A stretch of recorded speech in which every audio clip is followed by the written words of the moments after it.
Ya,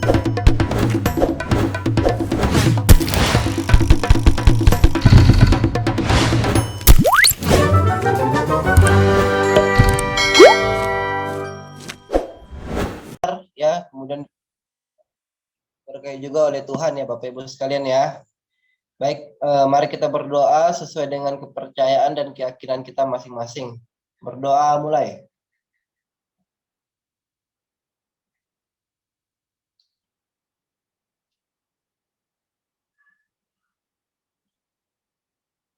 Ya, selesai.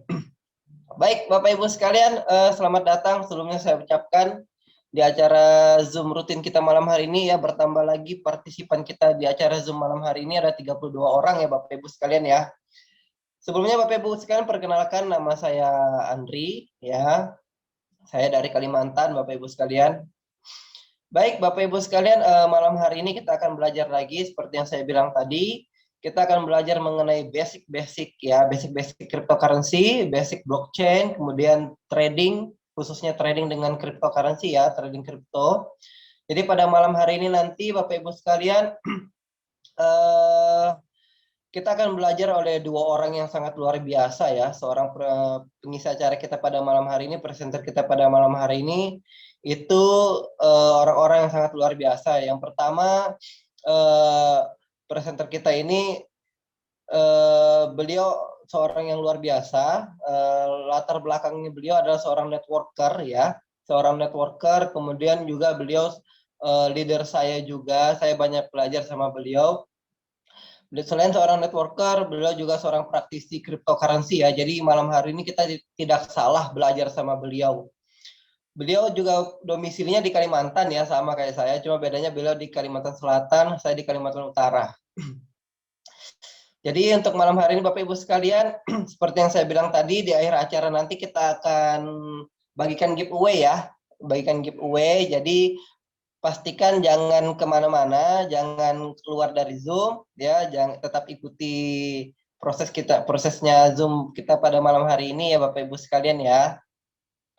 Baik Bapak Ibu sekalian, tanpa berlama-lama lagi untuk mempersingkat waktu, kita langsung saja panggil presenter kita, pengisi acara kita yang pertama pada malam hari ini, ya, Mr. Denny Arianto. Saya persilakan Pak Denny. Oke, suara jelas, Mas Andri? Jelas Mas, siap. Ya, oke. Oke, Assalamualaikum warahmatullahi wabarakatuh. Selamat malam semuanya. Semoga sehat-sehat selalu ya. Dilimpahkan rezeki dan kesehatan ya di masa yang masih ada virus-virus ya seperti ini ya, yang belum berakhir sepenuhnya lah ya. Nah, jadi dalam kesempatan ini kita alhamdulillah bisa berkumpul, bisa bersilaturahmi walaupun hanya melalui media Zoom meeting ya secara online. Mudah-mudahan malam ini niat kita menjadi nilai ibadah dan juga malam ini kita bisa mendapatkan sesuatu yang bisa kita ambil sebagai pelajaran ya. Dalam hal ini malam ini kita tentang cryptocurrency ya, tentang cryptocurrency yang mana ini menjadi basic lah. Jadi supaya nanti kalau teman-teman semuanya yang masih baru ya, saya tidak berbicara kepada yang sudah lama di kripto, yang sudah expert lah ya. Setidaknya nanti mengetahui sebenarnya yang ditradingkan atau yang diperdagangkan di dunia kripto itu sebenarnya barangnya seperti apa, pemahaman seperti apa, supaya kita tahu lah. Jadi kalau misalkan kita ibaratkan di dunia konvensional pun, di dunia yang real, maksudnya bukan dunia maya ya maksudnya ya, jual belinya kan kita tahu nih apa yang kita dagangkan. Nah, kita pun di sini di kripto maksudnya, di kripto juga harus mengetahui ya, sebenarnya yang kita perdagangkan ini barang apa sih kan gitu kan. Nah, makanya saya akan sharing nanti tentang basic dulu tentang kripto ya, tentang kripto, bahwa kan saat ini sedang ini nih artis-artis juga pada buat kripto ya kan. Nah, kemudian juga pengusaha-pengusaha juga sudah kerjasama dengan Binance, dengan toko kripto dan lain-lain, dengan Indodax kayak gitu, untuk membuat aset digital dengan tujuan masing-masing. Ada yang tujuannya adalah crowdfunding, ada juga tujuannya yang ingin memang membuat platform di balik kripto tersebut, misalkan ada ininya, teknologinya atau ada bisnisnya seperti itu ya. Makanya saya jelaskan itu dulu. Nah, nanti setelah ini kita juga akan dijelaskan bahwa di dunia kripto ini ada pilihan atau opsi bahwa kita juga bisa yang namanya melakukan trading dengan otomatis. Nanti dijelaskan oleh pembicara kedua, ya, Pak Pak Ong Anugrah, beliau dari Jawa Barat ya, dari Sukabumi. Nanti beliau juga akan sharing ya, pembicara yang luar biasa. Nanti beliau juga sudah berpengalaman, juga udah membantu banyak orang bisa menghasilkan dari kripto. Ya, jadi teman-teman semuanya, ini saya awal dulu ya, supaya basic dulu, supaya paham. Yang nantinya ini menjadi modal untuk ke sesi berikutnya gitu ya. Nah, bagi yang sudah pernah ikut seperti ini ya, kita anggap aja mengulang saja ya. Jadi mengulang saja, bukan artinya saya menggurui di sini, supaya kita enak nanti satu pemikiran lah gitu. Karena kita akan berbicara dunia yang namanya desentralisasi ya, atau decentralized, yang artinya generasi keuangan ini sudah bergeser, yang istilahnya tidak harus ada pihak ketiga untuk melakukan transaksi. Selama ini kan sebelum ada kripto, kita selalu yang namanya selalu ada pihak ketiga, yaitu bank atau pemerintah untuk memperantarai seseorang melakukan transaksi, ya kan? Apalagi dalam bentuk yang digital, kecuali yang dalam bentuk cash ya, baru itu bisa. Jadi kalau udah bentuk digital pasti rata-rata diperantarai oleh pihak bank kalau dulu ya kan. Nah, sekarang udah zamannya udah beda. Transaksi digital pun kita bisa langsung peer to peer, artinya langsung ke sesama pemakainya gitu. Oke, saya share screen ya.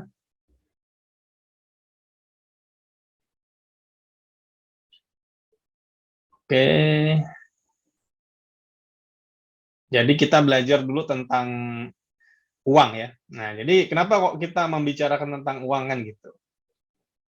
Nah, pada umumnya kan kita apa namanya, dalam hal apapun di dunia ini ya, mau yang seniman ya, ataupun yang istilahnya pengusaha, pekerja, pegawai, atau buruh, atau misalkan di seni ya, di penyanyi, ataupun misalkan musisi, ya pada intinya kan semuanya rata-rata pasti ada lah, walaupun nggak sepenuhnya ya, pasti ada apa namanya, ujung-ujungnya pasti ya nyari duit lah zaman sekarang gitu ya.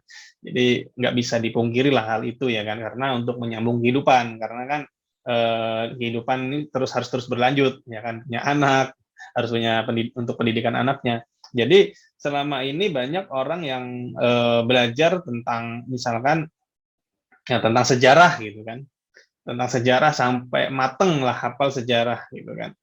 Nah, untuk mempelajari sejarah gitu kan. Nah, tujuannya padahal juga untuk menjadi seorang praktisi yang mana nanti juga bisa menghasilkan uang. Nah, sekarang kita coba samakan visi dan misi gitu, samakan pemikiran. Nah, kalau misalkan uang itu ternyata penting gitu kan, untuk didapatkan walaupun profesinya macam-macam, ya kenapa coba Gang kita mempelajari tentang uang itu sendiri gitu. Nah, jangan-jangan kita selama ini nggak tahu uang itu apa sebenarnya kan gitu. Jangan-jangan kita nggak paham, karena kalau misalnya kita nggak paham, ya kita mau bagaimana menaklukkan sesuatu yang tidak kita pahami kan gitu. Bagaimana kita mau menaklukkan uang itu supaya menjadi dalam tanda kutip ya kan, dalam tanda kutip menjadi budak kita gitu. Kita jangan sampai jadi budak uang gitu kan. Jadi bagaimana uang itu menjadi budak kita kalau kita sendiri tidak tahu uang itu apa kan gitu. Ya setidaknya kita belajar lah, jadi baca-baca gitu kan. Jadi dulu tuh sebenarnya seperti apa. Jadi selama ini uang digunakan orang ya untuk melakukan pembayaran, untuk menimbun harta lah katakanlah gitu kan, untuk menyimpan, bahwa kalau misalkan hartanya banyak dinilai dengan uang juga, misalkan ditaruh di brankas kayak gitu. Atau untuk memindahkan harta, misalkan kita memindahkan mungkin ada barang bersejarah, mungkin ada kereta kencana punya milik siapa, sudah jadi barang antik misalkan. Nah, kita mau memindahkan barang itu ke rumah kita, kan kita pindahkan dengan uang gitu kan, maksudnya kita bayar dulu gitu kan, baru pindah ke tempat kita ya. Kemudian menjadi alat pengukur barang dan jasa ya, maksudnya misalkan contoh lah, kayak misalkan kayak terjadi kebakaran atau terjadi musibah, kerugian totalnya berapa. Nah, berarti pasti kan dihitungnya dengan nilai uang gitu kan, bukan dinilai dengan berapa ton emas atau berapa ratus gram emas gitu kan, enggak. Pasti rata-rata kerugian sekian miliar kan kayak gitu. Jadi alat pengukur harga barang dan jasa. Kemudian alat pembentuk modal. Jadi modal pun juga dicari dikumpulkan dengan uang. Rata-rata pebisnis juga untuk modal pasti dinilainya dengan uang juga, seperti saham juga ya kan. Kemudian untuk meningkatkan status sosial ya, beberapa orang juga seperti itu, ya misalkan kalau bahasa Kalimantannya, wah, orang yang sugih, ya orang yang sugih itu yang banyak duit kan kayak gitu. Ini contohnya. Cuma ada satu hal yang kadang-kadang ketika bercandaan lah gitu ya beberapa teman, ketika ditanya uang buat apa bro katanya gitu. Ternyata alat untuk bayar cicilan gitu. Jadi artinya mungkin dalam perjalanannya ya sama kita semua pasti pernah melewati yang namanya punya angsuran, punya kreditan lah kayak gitu ya. Oke, kemudian kita masuk ke era digital ya. Jadi macam-macam ya era digital ini sudah memicu orang berevolusi ya kan, termasuk bagaimana cara bertransaksi ya. Nah, jadi transportasi juga jadi online, semuanya online sekarang ya. Kenapa jadi kita bicara seperti ini ya? Karena apa namanya? Semuanya sudah berubah. Kalau dulu katakanlah orang pangkalannya ada di ini, pangkalan ojek lah ya. Pangkalan ojek kan dulu ada di persimpangan, ada di apa maksudnya di dekat-dekat pasar kayak gitu kan. Nah, sekarang pangkalan udah nggak ada lagi di daerah seperti itu, udah jarang. Nah, pangkalan ojek sekarang adanya di handphone gitu. Nah, dulu orang menyimpan uang di brankas, menyimpan uang di koperasi, misalkan di BPR atau nitip misalkan di mana maksudnya macam-macam lah ya, yang ditabung di tempat-tempat misalkan kayak perkumpulan kayak gitu kan. Mungkin ada juga karena dibagi-bagi ya, meminimalisir resiko. Nah sekarang udah orang menyimpan uang juga ada di handphone juga. Jadi artinya aset. Nah dalam bentuk aset ataupun dalam bentuk kayak kripto ini. Nanti ini akan bergeser ya. Makanya sudah berubah. Jadi handphone kita ini sekarang udah jadi multifungsi banget gitu. Ya. Nah, kita belajar dari sistem pembayaran ya. Sebenarnya dulu tuh kan nggak ada uang ya. Adanya sistem barter lah ya. Jadi ada yang punya ikan, kemudian ada yang punya kayak semacam beras atau gandum, atau keran kayak gitu aja. Nah, cuma dalam perjalanannya waktu orang merasa ini sebuah hal yang terlalu sulit karena kadang-kadang penentuannya beda di saat harus menukar barang ini ya. Akhirnya banyak uang-uang itu lahir, ada yang uang dalam bentuk garam, ada uang dalam bentuk kerang, ada yang dalam bentuk macam-macam ya, logam atau misalkan barang-barang tertentu yang di situ diyakini bahwa itu bernilai ya dan juga langka gitu. Jadi rata-rata sebenarnya membuat uang itu barang yang dianggap bernilai atau yang disukai orang dalam suatu negara atau suatu masyarakat dan dia langka gitu. Kalau misalkan disukai dia nggak langka, ya nggak bisa juga dijadikan sebagai uang. Makanya bergeser-bergeser, akhirnya kan ditemukanlah tambang emas, makanya akhirnya atau emas atau perak ya, makanya dijadikan uang logam pada zaman itu. Nah, kemudian bergeser, kenapa jadi ada uang kertas? Jadi sebenarnya uang kertas ini, kalau saya boleh cerita, sebenarnya dulu adalah bukti kepemilikan emas. Jadi sebenarnya pada dasarnya uang kertas itu mewakili uang logam, uang emas tersebut gitu maksudnya ya. Nah, jadi ada pihak yang punya tambang emas dan juga punya koneksi dan juga kerjasama dengan negara yang seperti itu yang membuat sebuah yang institusi yang bernama bank itu. Dan itu sebenarnya dari zaman dulu pun sudah swasta. Jadi hanya kerjasama saja. Karena kan tidak semua kerajaan yang menguasai produksi pertambangan logamnya. Gitu. Dari zaman dulu sebenarnya sudah ada swasta. Ya. Jadi karena awalnya itu uang emas untuk pertukaran, akhirnya kan orang juga didoktrin bahwa kalau menyimpan emas di rumah terlalu banyak itu berbahaya, bisa dirampok. Nah, makanya ada sesuatu institusi tadi atau lembaga yang menawarkan bagaimana kalau uangnya disimpan di satu tempat saja, dan nanti kami beli kwitansi. Nah, kwitansi inilah yang dulu digunakan orang sebagai uang, bahwa menunjukkan bahwa dia punya sejumlah uang di bank tersebut. Misalkan dia mau membeli sebuah tanah, nah dia cukup kasih kwitansinya itu saja, jadi uangnya tidak perlu diserahkan. Nah, cuma pada perkembangannya ya, dulu sudah melakukan sistem fractional atau sistem apa namanya penggandaan uang juga zaman dulu itu. Jadi sebenarnya akhirnya bank tersebut juga akhirnya bisa mencetak kwitansi-kwitansi baru tanpa sesuai bank yang uang atau emas yang mereka miliki. Nah, inilah yang membuat akhirnya terjadinya inflasi ya. Jadi kenapa? Jadi kalau misalkan dulu kita beli gorengan kok cuma Rp150 gitu kan. Kenapa sekarang gorengan harus 1.000 sampai 2.000 gitu? Ya kan sudah melemah 10 kali lipat melemah gitu kan. Karena itu tadi, karena ada penggandaan uang, karena sistemnya sudah beda gitu. Oke, ya ini kalau dari bentuknya, kalau tadi kan dari sistem caranya, sekarang dari bentuknya, dari emas ke uang logam, dan akhir-akhir ini sudah menuju ke uang digital. Nah, dulu uang digital juga masih berdasarkan uang fiat atau uang seperti pada umumnya dari pemerintah ya, dari kayak rupiah, dolar seperti itu, yang dijadikan digital gitu.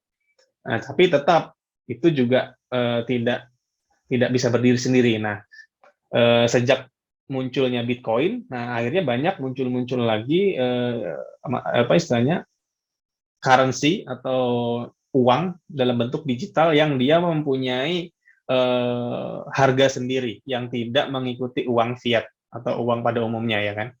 Nah ini karena punya keinginan penggagas-penggagas ini bahwa uang ini tidak harusnya mempunyai nilai sendiri, tidak boleh emas ini terjadi inflasi hanya karena penggandaan-penggandaan yang tidak diperlukan. Kenapa jadi seperti itu ya? Jadi sebenarnya bisa melemah seperti itu karena menurut sejarah kalau kita baca-baca tahun 1971 itu keluar peraturan yang mana sebuah negara ya bekerja sama dengan bank sentral gitu, bank sentral negara masing-masing itu boleh mencetak uang tanpa harus adanya cadangan emas. Nah, kalau kita menelisik dari sejarah lagi, kalau kita baca ini mohon dikoreksi kalau salah ya. Presiden Soekarno pun saat beliau menjadi seorang presiden ya gitu kan, itu beliau memerintahkan lah, maksudnya waktu itu bikin bank sendiri yang itu dia terlepas dari Belanda atau Amerika gitu kan, dia memang berdiri sendiri karena kan merdeka sudah kan, bukan persemakmuran atau diberi kemerdekaan karena memang merdeka.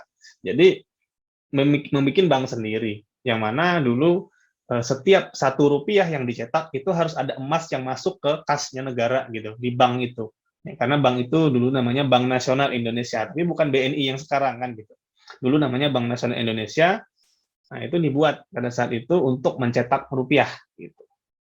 Nah, mungkin alasan kenapa dalam perjalanannya karena pembangunan ini harus cepat ya kan, harus merata gitu kan. Uang itu juga harus terdistribusi. Kalau harus menunggu emas yang ditambang dulu baru dapat uang kan lama nih kan gitu, nggak terdistribusi, berarti nanti masih banyak daerah-daerah yang tertinggal karena harus melakukan barter dan lain-lain.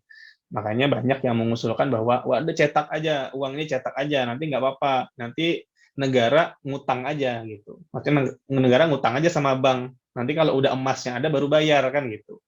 Nah, pada kenyataannya ternyata kan bank ini dia tidak pernah memberikan sebuah utang itu yang nggak ada bunganya, nah, gitu. Nah makanya setelah dia dicetak dapat maksudnya uangnya didistribusikan, tapi negara ini menanggung utang ke bank gitu. Nah, lucu gitu kan. Cuma pada saat itu karena sudah ya banyak konflik mungkin ya di awal-awal kemerdekaan, akhirnya nggak mau ya supaya nggak terjadi konflik yang berkepanjangan, mungkin ya ini saya nggak tahu, akhirnya ya sistem bank kita di Indonesia juga ngikut sistem dunia. Makanya tergabung di ini kan IMF kan. Gitu. Ada Bank Dunia, Bank Sentral Dunia. Mau nggak mau harus ngikut.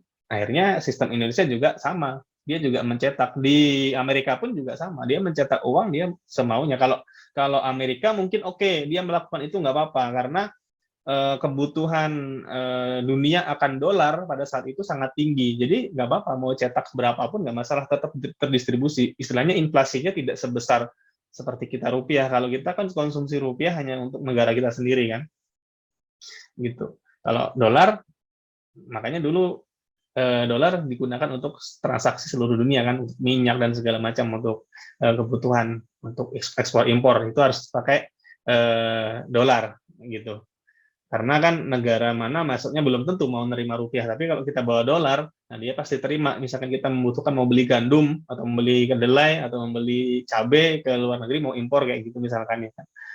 Nah makanya kalau Amerika pas aja dia cetak dolar sebanyak-banyaknya nggak apa-apa, karena pasti kayak negara-negara lain pasti ada yang membutuhkan dolar gitu.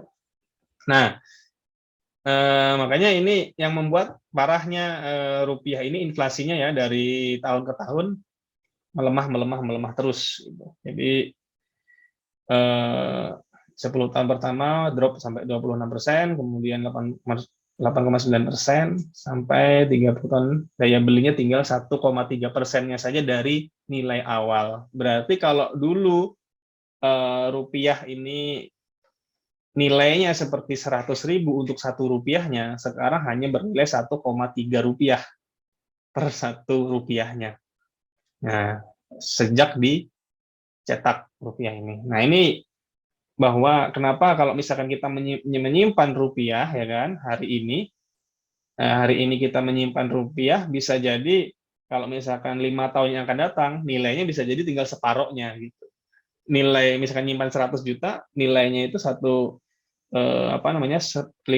tahun yang lalu bisa jadi tinggal separohnya. Beda kalau kita menyimpan aset ya, misalkan rumah, tanah, emas. Nah, salah satunya cryptocurrency. Nanti kita bahas cryptocurrency juga ternyata dalam 10 tahun terakhir nilainya meningkat gitu. Artinya tidak hancur, yang penting kriptonya yang benar gitu ya. Oke. Jadi sebenarnya apa itu cryptocurrency, saya bacakan saja ya. Jadi cryptocurrency ini adalah mata uang digital desentralisasi dan dikelola oleh jaringan teknologi peer-to-peer.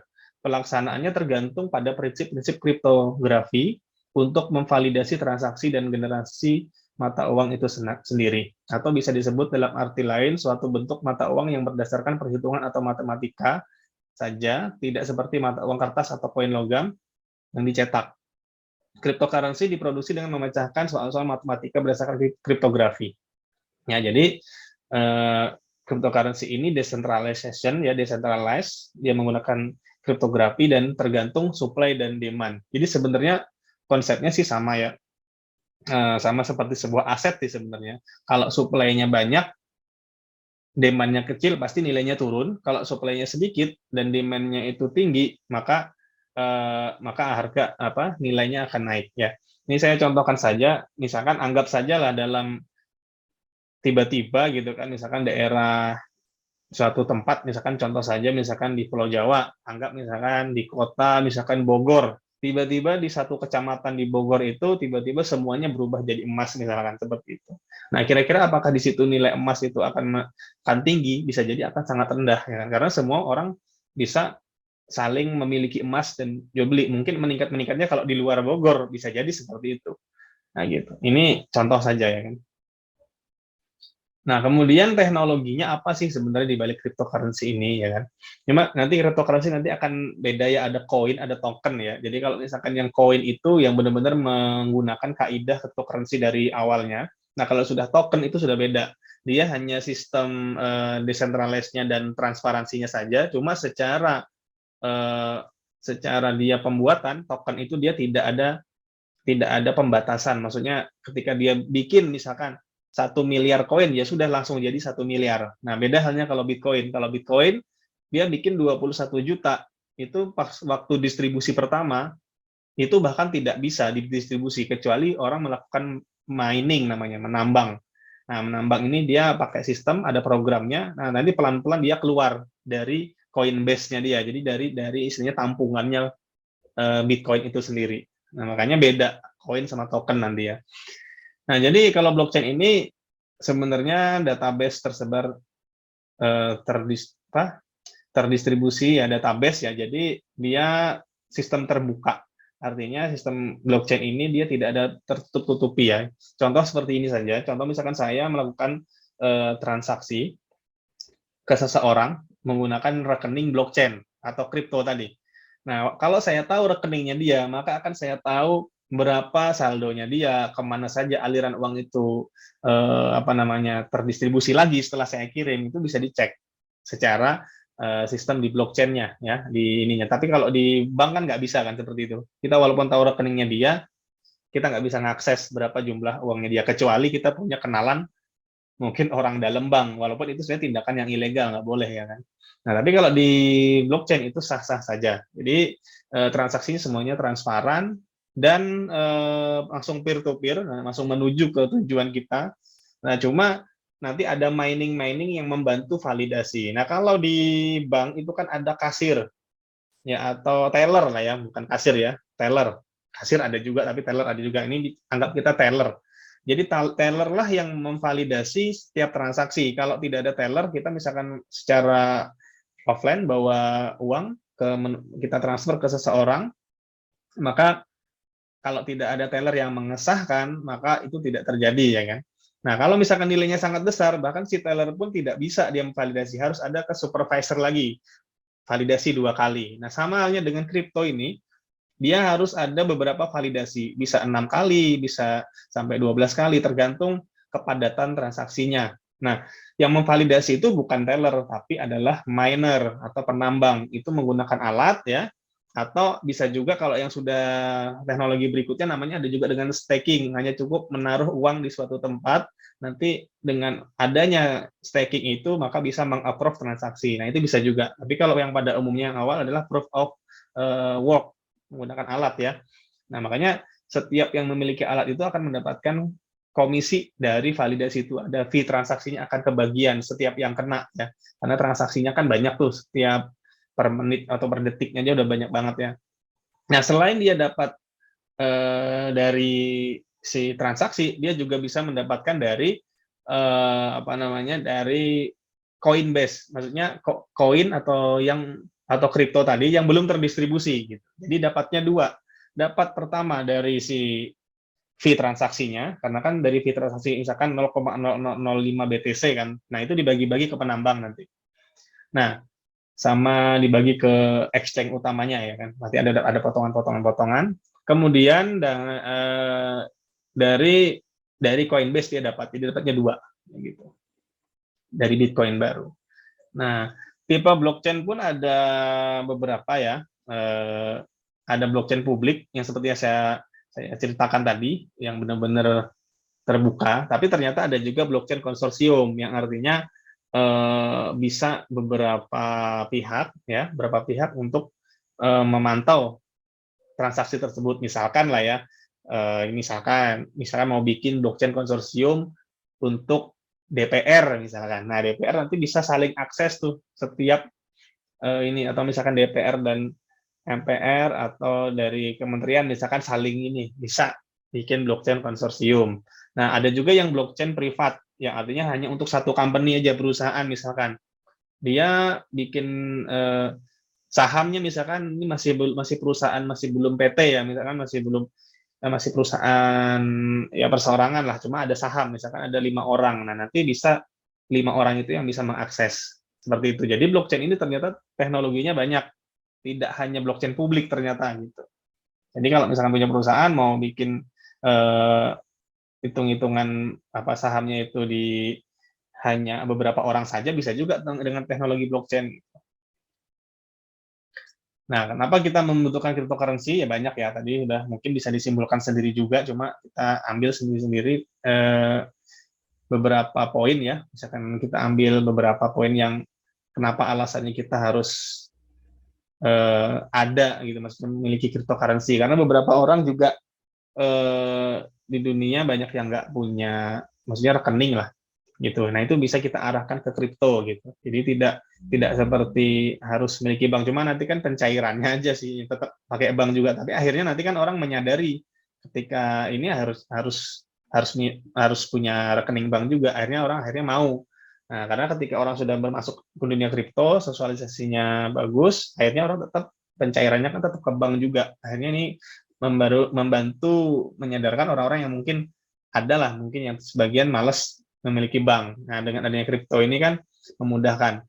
Karena kalau zaman dulu ya, orang kadang-kadang malas juga bikin bank. Contoh, misalkan punya sekeluarga, misalkan suaminya kerja di Arab, atau istrinya misalkan jadi TKW kayak gitu. Kalau dulu belum adanya teknologi seperti saat ini kan masih pakai seperti Western Union atau pengiriman uang menggunakan semacam ya pakai pos dan segala macam. Nah, itu kan sebenarnya tidak pakai bank pun bisa.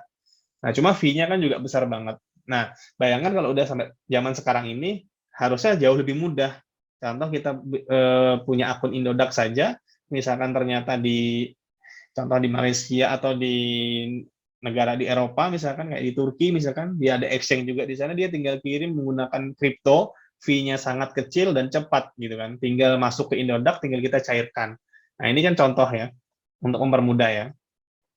Nah, tadi yang saya maksud pengiriman uang tadi ya untuk menghemat. Jadi kalau pakai apa istilahnya ini biaya remittance-nya ini kan besar banget.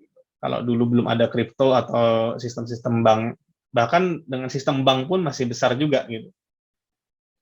Nah, kemudian sebagai proteksi income dan aset ya mungkin proteksi income ini maksudnya untuk menghindari inflasi tadi.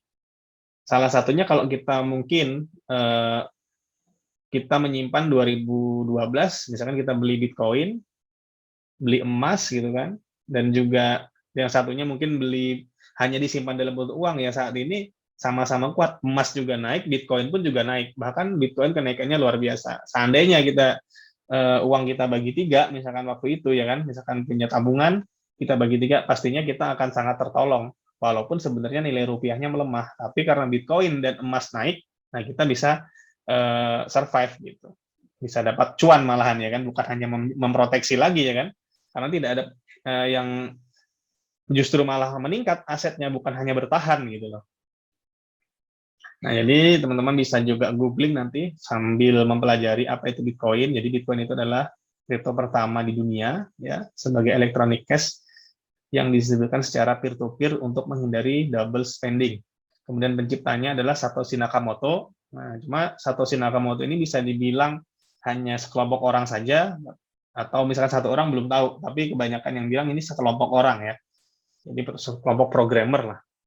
Nah, jadi diciptakan sebagai alternatif uang elektronik ataupun uang digital selain uang yang diterbitkan oleh bank atau fiat money ya, seperti dolar Amerika atau rupiah.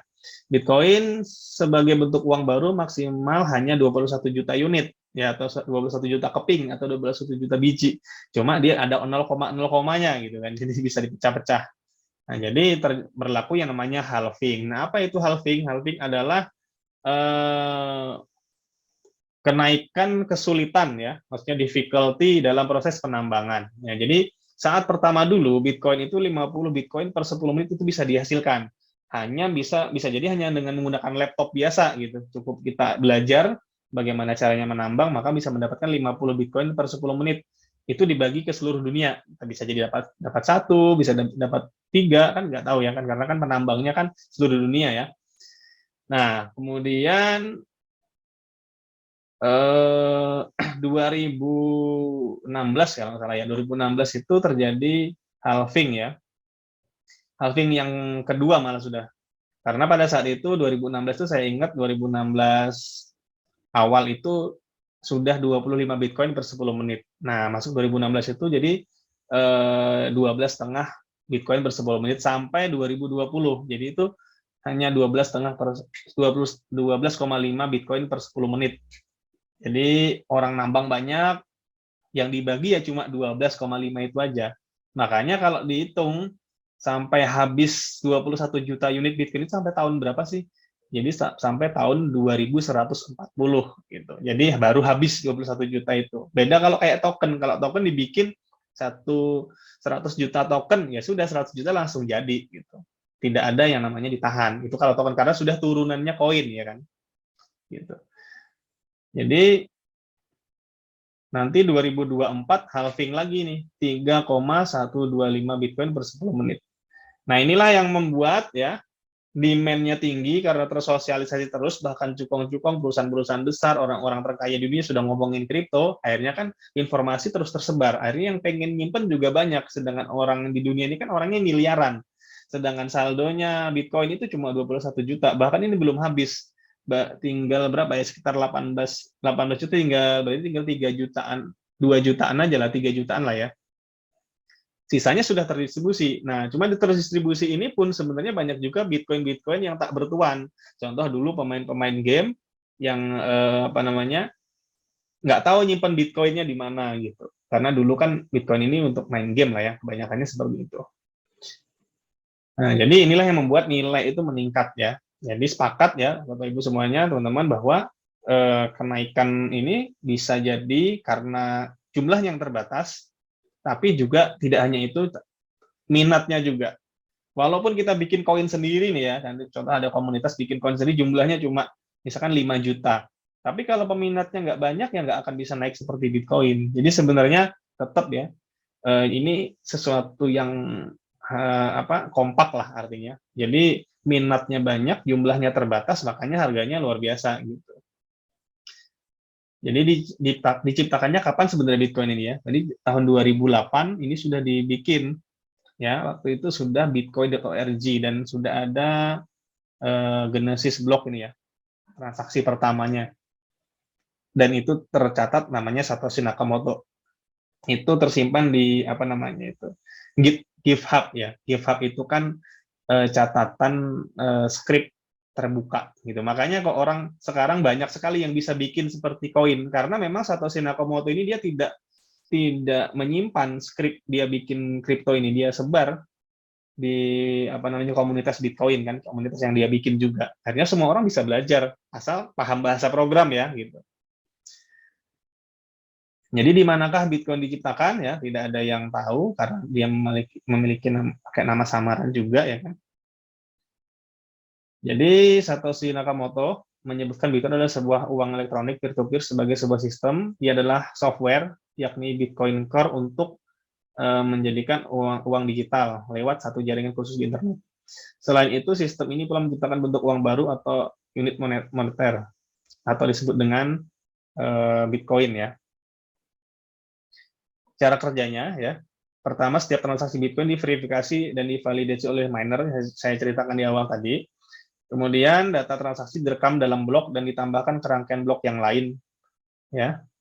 Ketiga, semua data didistribusikan lewat jaringan peer-to-peer melalui internet, ya, melalui jaringan node memiliki data transaksi yang serupa. Keempat, miner yang berhasil terlebih dahulu, jadi duluan juga. Makanya di sini kenapa kok harus pakai alat yang terupdate? Nah, ini kan menentukan verifikasi. Kalau alatnya bagus, kuat, itu bisa memverifikasinya lebih banyak daripada yang lebih lemah. Makanya kalau kita mengikuti perkembangan mining ini, kalau dananya kita dari awal nggak maksimal, bisa kalah sama perusahaan-perusahaan besar gitu.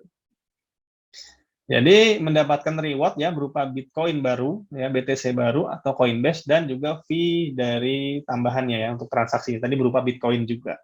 Seperti itulah proses mining ya. Nah, ini teman-teman bisa pelajari semua ya. Bitcoin.org ini white paper-nya. Nah, ini saya bikin kemarin Agustus 2021 ya. Nah, jadi sampai saat ini masih 6,25 Bitcoin per 10 menit kalau ditambang. Nah, ini saya baru screenshot tadi di TradingView perjalanan harga Bitcoin ya. Kalau kita cek di sini tahun akhir 2017 atau awal 2018 itu pernah ATH ya. Sekitar kalau kita rupiah pada saat itu 295 juta. Ya, habis itu dia turun, drop. Turun paling parah itu memang di sekitaran 2019 lah. 2018 ke 2019. Nah, tapi kalau kita lihat dari tahun ke tahun, sebenarnya Bitcoin ini naiknya luar biasa, teman-teman ya. Kemarin 2021 juga sempat ATH, kemudian drop di pertengahan bulan Juni, ya sekitar Mei Juni ya, kemudian naik lagi. Jadi kalau sebenarnya ini lagi koreksi lagi. Nah, seperti itulah. Makanya kenapa kita harus masuk ke dunia trading, karena ini kapitalisasinya bagus teman-teman, karena ini sudah disepakati kripto ini sebagai aset dan tidak hanya Bitcoin nanti yang bisa berprestasi seperti ini juga ya. Karena masing-masing juga ada teknologi. Kenapa Bitcoin ini digemari? Karena pertama ya kan, dan komunitasnya sudah sangat besar. Nah, saat ini harganya lagi 628 juta ya. Nah, kemarin kan sempat tembus 900 kan. Jadi ini yang makanya bisa disebut sebagai proteksi aset tadi kan, atau uang tadi kan. Kalau dari kapitalisasinya, coin market cap sudah 1,9 triliun dolar atau 27.500. Nah, bahkan ini lebih besar ya dari utang negara kita ya. Jadi sebenarnya kapitalisasinya kripto ini sudah luar biasa gitu. Melebihi keuangannya negara gitu kan. Jadi kita kalau misalkan masuk ke sini bisa dapat lah cuan-cuan juga gitu ya. Nah, jadi di sini masih yang paling kuat masih Bitcoin dan Ethereum ya. Ethereum ini kripto juga koin yang dibikin oleh seorang Rusia ya, Vitalik Buterin, yang dia juga ahli programmer yang meniru konsep Bitcoin, cuma dia lebih menjual teknologi. Jadi kalau Bitcoin ini hanya dia sebatas pencipta pertama, tapi dia tidak membuat turunannya lagi, ya kan? Kecuali orang yang bikin, gitu kan? Orang yang bikin meniru gitu. Nah, kalau Ethereum ini menyediakan siapapun yang mau bikin aset kripto, dia bisa menggunakan smart kontraknya dia. Nah, itu kan diikuti oleh Tron dan juga BNB, apalagi banyak lah beberapa, ada Waves, ada beberapa, ada Omni kalau nggak salah. Jadi ini Ethereum ini yang pertama, sehingga kenapa? Walaupun Ethereum ini sebenarnya ditambang, kalau Ethereum tidak ada maksimumnya, dia selama dia ditambang ya muncul terus gitu. Makanya harga Ethereum ini kalau misalkan dikatakan ya, maksudnya koin itu harus jumlahnya terbatas baru bisa naik, enggak juga. Ethereum ini dia enggak ada batasan. Ya, silakan dicek lah. Kalau misalkan saya salah, silakan dikoreksi. Ethereum ini dia tidak dibatasi. Cuma karena dia teknologinya digunakan oleh sebagian besar koin juga di dunia, makanya permintaannya tinggi terus gitu. Anggaplah ibaratkan kayak aset ini juga kan, aset fisik lah, komoditi ya kan, selama walaupun dia nggak pernah habis-habis karena permintaannya ada terus, makanya harganya kan stabil, bahkan cenderung naik ya kan. Dulu kan Ethereum ini hanya 200.000 aja waktu masuk Indodax itu, sekarang udah 41 juta ya kan harganya. Ini contoh aja sih. Oke, ini kesempatan kita sudah tahu bahwa ada pergerakan-pergerakan, walaupun arahnya tren kripto itu yang bagus-bagus itu pasti naik, tapi di saat menuju naik itu kadang dia turun dulu. Nah, itulah kesempatan kita sebenarnya melakukan jual beli. Makanya di sini banyak muncul exchange-exchange yang membantu kita melakukan jual beli aset digital ya kan.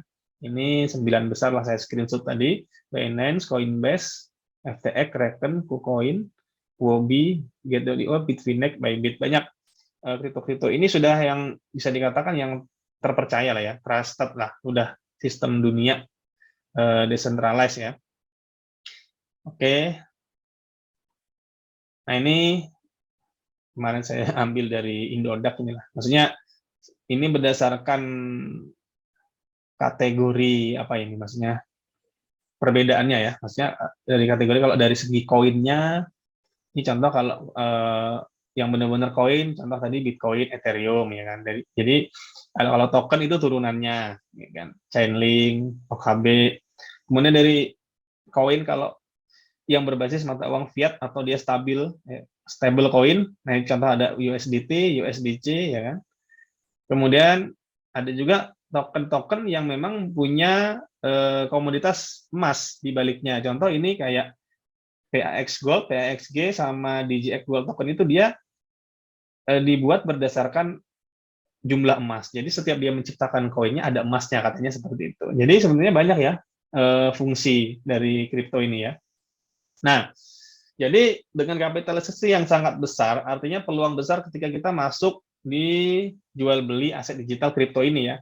Jadi trading bisa dengan menggunakan manual dan juga bisa dengan trading otomatis ya, dengan alat bantu aplikasi trading yang sudah tersebar di internet ya.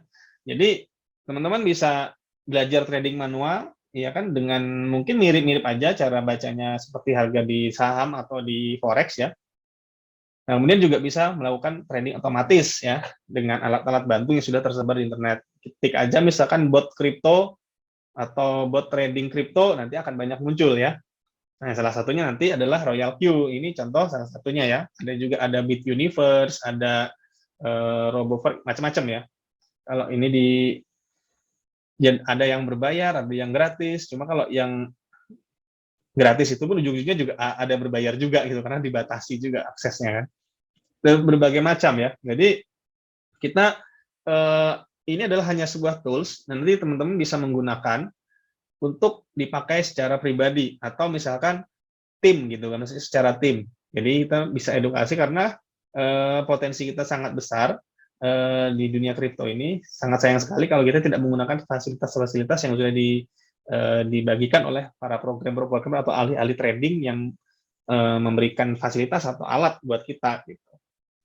Nah, jadi itu aja mungkin dari saya ya. Artinya pengetahuannya mungkin bisa menambah, maksudnya menambah wawasan juga. Nanti kalau misalkan yang lain-lain mau sharing di berikutnya, makanya nih kesempatan kalau bisa sih kalau ada yang ahli-ahli tentang informasi tentang, apalagi yang terbaru ya, sistem ada wallet, Binance Smart Contract, kemudian ada Launchpad, atau misalkan macam-macam lah ya, misalkan ada kayak presale koin-koin baru kayak gitu, itu mungkin bisa di-sharing juga, karena kita jangan membatasi juga ya untuk ilmu pengetahuan, karena cuan di kripto itu juga bisa kita dapatkan dari membeli koin-koin baru yang proyeknya itu bagus untuk jangka panjang. Jadi kita simpan untuk jangka panjang, bukan untuk dijual belikan secara scalping, maksudnya secara maksudnya jangka waktu yang singkat gitu. Nah, karena ada juga beberapa yang harus di hold gitu. Nah, tapi kalau untuk yang tradingnya secara cepat, nah kita ada toolsnya untuk memandu kita, karena kita kan nggak mungkin 24 jam mantengin chart atau diagram harga. Makanya kita perlu sebuah alat ya, nanti akan dipresentasikan oleh Pak Anugrah, Pak Ong nanti. Nah, mudah-mudahan nanti bisa menjadi sebuah pilihan yang bisa kita ambil. Jadi kita hanya membagikan saja yang sudah kita pakai, jadi kita tidak, bahasanya tidak kayak orang MLM lah, ngerekrut demo produk sampai maksa join segala macam, tidak seperti itu. Disimak saja, kalau ternyata bagus bisa dipakai, kalau enggak minimal belajar tradingnya dulu ya, kepada orang-orang yang mengundang Bapak Ibu semua, karena nih kami di sini hanya mewakili, mengedukasi oleh orang-orang yang telah mengundang Bapak Ibu semua hadir di sini sebagai tim yang sama-sama di dunia kripto.